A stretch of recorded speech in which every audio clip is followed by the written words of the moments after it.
Hello everyone, welcome back to my new video. आज हम foundation of nursing यानी कि फंडामेंटल ऑफ नर्सिंग में एक नया टॉपिक इथिक्स इन नर्सिंग पढ़ने वाले हैं। तो इससे पहले हमें ये जानना जरूरी है कि हमारा इथिक्स क्या है। तो इथिक्स वर्ड हमारे एक ग्रीक वर्ड इथोस से ड्राइव हुआ है और इथोस का मतलब है हमारा विश्वास या फिर रीति रिवाज। इथिक्स का मतलब हो गया हमारा वह नियम या नीति जो ज्ञान के आधार पर अच्छे या बुरे कार्य के बीच अंतर या भेद करे या अच्छा अथवा बुरा दर्शाए अथवा प्रदर्शित करे। इथिक्स का मतलब हमारा यहाँ पे ये हो गया कोई वैसी रूल या फिर पॉलिसी जो हमें बताती है कि क्या अच्छा है और फिर क्या बुरा है। तो यही हमारा इथिक्स कहलाता है। आगे हम बात करते हैं इथिक्स इन नर्सिंग यानी कि नर्सिंग के अंदर हमारा क्या इथिक्स होने वाला है। इथिक्स इन नर्सिंग का मतलब है हमारा वे नियम या वे अच्छे काम या उनकी नीति जो नर्सिंग व्यवसाय के लिए बनाए गए हैं, जो नर्स को उसके उत्तरदायित्वों को पूर्ण करने में उपयुक्त मार्गदर्शन प्रदान करते हैं। यहाँ पे हमारे नर्सिंग के अंदर एथिक्स का मतलब ये हो गया यानी कि वैसी पॉलिसी या फिर रूल जो कि एक प्रोफेशनल नर्स के लिए बनाया गया हो और वो रूल पॉलिसी जो है प्रोफेशनल नर्स को उसकी रिस्पॉन्सिबिलिटीज़ को फुलफिल करने में हेल्प करती है। आगे है हमारा ethical principle for a nurse यानी कि एक नर्स के लिए इथिकल प्रिंसिपल हमारे क्या क्या हो सकते हैं।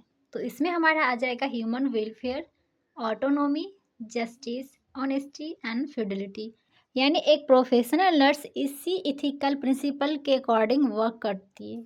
आगे है हमारा ICN code of ethics for nurses यानी कि आईसीएन के अकॉर्डिंग एक कोड बनाया गया है जो कि नर्सेस के एथिक्स को डिस्क्राइब करते हैं। तो उसमें कुछ एलिमेंट हैं, तो इसमें मेनली 4 एलिमेंट हैं। तो चलिए आगे देखते हैं कि वो हमारी 4 एलिमेंट क्या है। Element of code of ethics for nurses according to ICN. ICN means international council for nurses. तो उन 4 एलिमेंट्स में हमारा पहला एलिमेंट्स आ जाता है नर्सेस एंड पीपल। दूसरा एलिमेंट है हमारा nurse and practice, nurse and profession, nurse and co-worker, nurse and people. एक नर्स होने के नाते नर्स की यह प्रथम दृष्टया जिम्मेदारी बनती है कि वह उन लोगों की सेवा करे जिन्हें उसकी आवश्यकता हो, यानी जिससे ज़रूरत हो एक नर्स को चाहिए कि हम उसी की सेवा करें।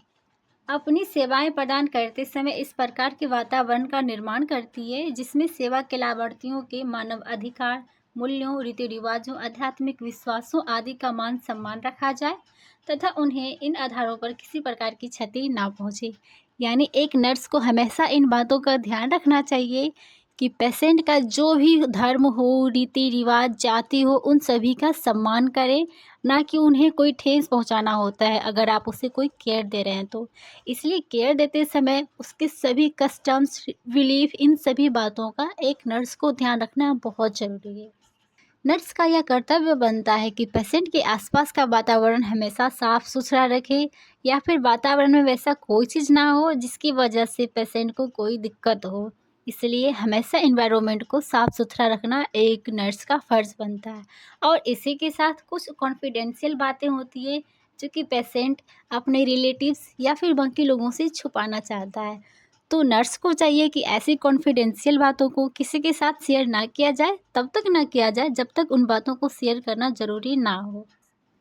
अगला एलिमेंट है हमारा नर्स एंड प्रैक्टिस।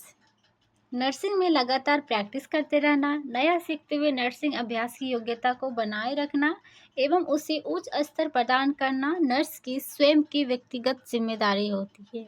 यानी कि नर्स को हमेशा प्रैक्टिस करते रहना चाहिए, नई नई चीज़ें सीखते रहनी चाहिए ताकि उसकी जो है नर्सिंग स्किल और बहुत ज़्यादा डेवलप हो सके, ताकि वो डेवलप्ड स्किल के साथ अपने पेशेंट का बहुत अच्छे तरीके से ट्रीटमेंट और केयर कर सके।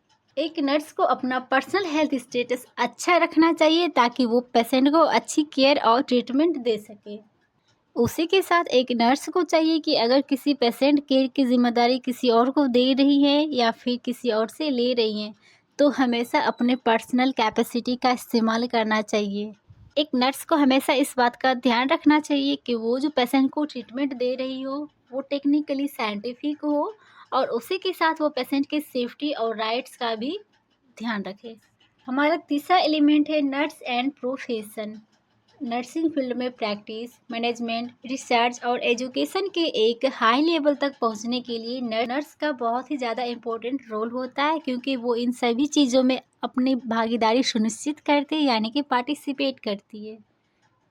नर्स ऐसा कोई भी काम नहीं करती है जिससे उसके प्रोफेशन की गरिमा को चोट पहुँचे। लास्ट एलिमेंट है हमारा नर्स एंड को वर्कर, यानी नर्स नर्सिंग के क्षेत्र में एवं अन्य संबंधित क्षेत्रों में अपने साथ कार्य करने वाले सहकर्मियों के साथ सहयोगी संबंध बनाए रखती है।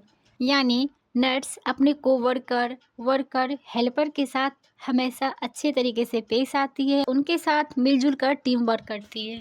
जब किसी व्यक्ति, फैमिली या फिर कम्युनिटी की हेल्थ को उसके वर्कर, कोवर्कर या फिर हेल्पर या फिर किसी भी हेल्थ टीम के द्वारा किसी तरह का व्यक्तिगत खतरा अगर होता है, तो उस नर्स का फ़र्ज़ बनता है कि उस परिवार, कम्युनिटी की हिफाजत के लिए एक अच्छा कदम उठाए। आज के इस वीडियो में हमने सीखा एथिक्स इन नर्सिंग, यानी कि नर्सिंग के अंदर हमारे क्या क्या एथिक्स आते हैं और उसके एथिकल प्रिंसिपल को भी देखा, और उसी के साथ आईसीएन कोड के अकॉर्डिंग एथिक्स फॉर नर्सेस भी देखा और उससे थोड़ा सा डिटेल हमने जाना। Hope you like it. तो मिलते हैं अगली वीडियो में, तब तक के लिए बाय बाय, टेक केयर।